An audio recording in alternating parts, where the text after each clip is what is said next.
Hello, YouTubers. Welcome to Level-Headed News. I'm your host, Brenda. I've got an update for you on the Russian cargo ship that was going up into space to meet with the space station crew. I brought you that article earlier this morning, well, yesterday morning now, I guess. It's after midnight here. This is off space.com, and it says, Russian cargo ship failure won't endanger space station crew, NASA says. The 6 astronauts living aboard the International Space Station will be okay despite a Russian cargo ship's failure to make it to orbit Thursday, NASA officials said. The uncrewed Progress 65 freighter fell back to Earth shortly after liftoff Thursday, apparently doomed by a problem with third stage of its Soyuz rocket. The spacecraft and its 2.6 tons of food, equipment, and other supplies burned up in the atmosphere over southern Russia, Russian space officials said. But there's no danger that crew members of the station's current Expedition 50 will go hungry or thirsty, according to NASA's officials.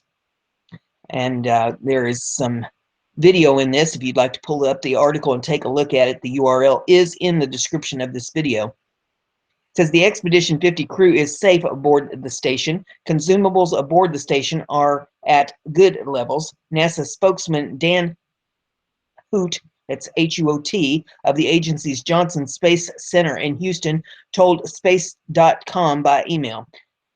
The H-2 transfer vehicle, HTV-6 from Japan's Aerospace Exploration Agency, JAXA, is scheduled to launch to the space station on Friday, December the 9th, he added, referring to another of the 4 robotic cargo ships that currently ferry supplies to the ISS.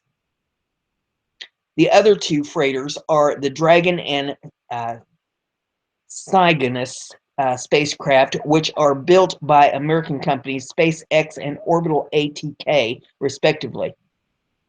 The HTV is capable of carrying up to 6.6 tons of cargo up to the ISS.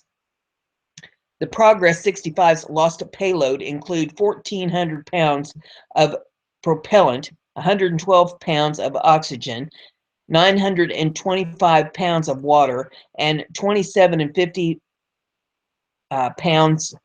I'll try that again. 2,750 pounds of scientific gear, hardware, and other supplies, NASA officials said. Among the U.S. supplies on board were spare parts for the station's environmental control and life support system, research hardware, crew supplies, and crew clothing, all of which are replaceable, NASA officials wrote in an update on Thursday. The 6 crew members aboard the ISS are NASA astronaut Shane Kimbrough, the Expedition 50 commander, and Peggy Whitson, cosmonauts Oleg Novitsky, Andrei Borisenko, and Sergei Razenkov, and Frenchman Thomas Pesquet. ISS crews have weathered cargo mission failures before. A Cygnus was lost shortly after liftoff in October 2014 when its Antares rocket exploded, for example, and the Progress 59 vehicle didn't make it to ISS after its April 2015 launch. And a SpaceX Falcon 9 rocket broke apart less than 3 minutes after launch in June of 2015, scuttling a Dragon resupply run.